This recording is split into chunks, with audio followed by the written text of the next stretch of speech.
Assembly ఎన్నికల్లో పార్టీల గుర్తుల ప్రాధాన్యత గురించి తీవ్ర చర్చ జరుగుతోంది. రాజకీయాల్లో వ్యక్తుల చరిష్మా ఎంత ఉన్నా ఓటరును పోలింగ్ బూత్ వరకు నడిపించేది మాత్రం ఆ పార్టీ గుర్తే అనడంలో సందేహం లేదు.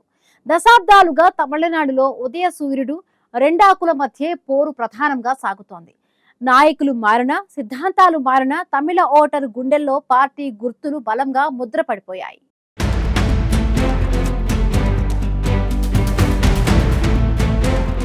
తమిళనాడు రాజకీయాల్లో వ్యక్తుల చరిష్మా ఎంత ఉన్నా ఓటరును పోలింగ్ బూత్ వరకు నడిపించేది మాత్రం ఆ పార్టీ గుర్తే అని చెప్పడంలో సందేహం లేదు. దశాబ్దాలుగా తమిళనాడులో ఉదయ సూర్యుడు రెండాకుల మధ్యే ప్రధాన పోరు సాగుతోంది. నాయకులు మారినా సిద్ధాంతాలు మారినా తమిళ ఓటరు గుండెల్లో ఆ గుర్తులు బలంగా ముద్రపడిపోయాయి.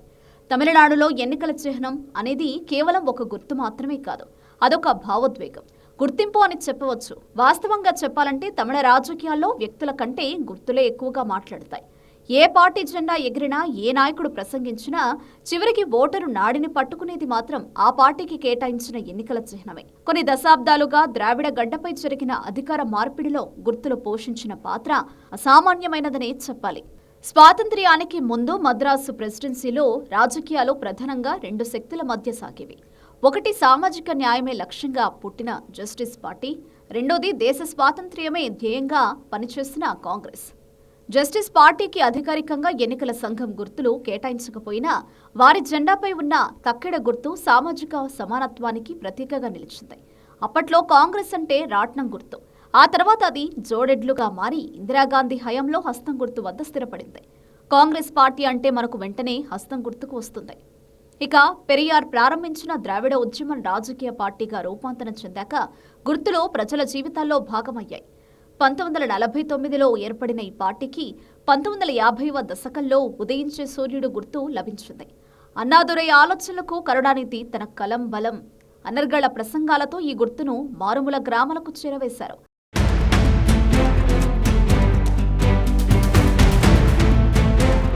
1972లో ప్రముఖ సినీ నటుడు ఎంజీఆర్ డీఎంకే నుంచి వేరుపడి అన్నా డీఎంకేను స్థాపించారు.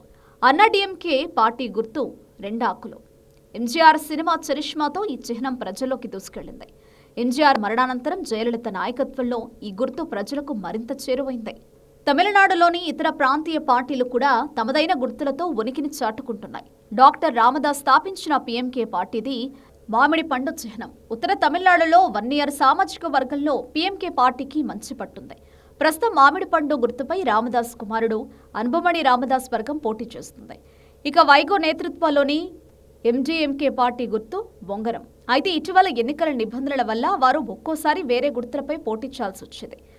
తిరుమావళవన్ నాయకత్వంలోని వీసీకే పార్టీ కుండ గుర్తును ఉపయోగిస్తోంది. ఇది అట్టడుగు వర్గాల ఆత్మగౌరవానికి చిహ్నంగా వారు భావిస్తున్నారు. ఇక సీమా నేతృత్వంలోని ఎన్టీకే పార్టీకి గతంలో చెరకు రైతు గుర్తుండేది.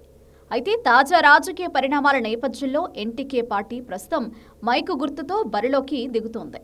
కమల్ హాసన్ స్థాపించిన ఎంఎన్ఎం పార్టీ గుర్తు టార్చ్ లైట్. అవినీతి చీకట్లను పారదోలడం దీని అంతరార్థం.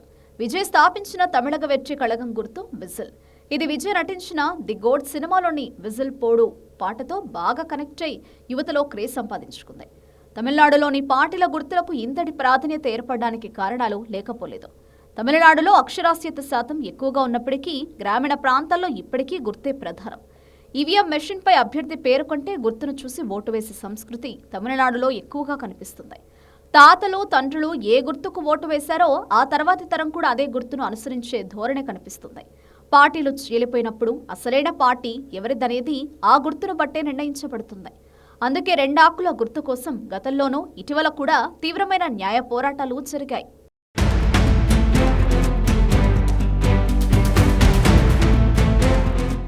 తమిళనాడు రాజకీయాల్లో పార్టీల గుర్తులకు ఉన్న ప్రాధాన్యత అంతా ఇంతా కాదు.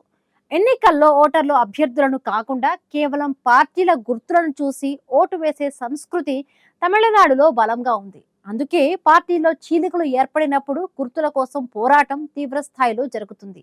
కొన్ని దశాబ్దాలుగా ద్రావిడ గడ్డపై జరిగిన అధికార మార్పిడిలో గుర్తులు పోషించిన పాత్ర అసామాన్యమైనదేనని చెప్పవచ్చు.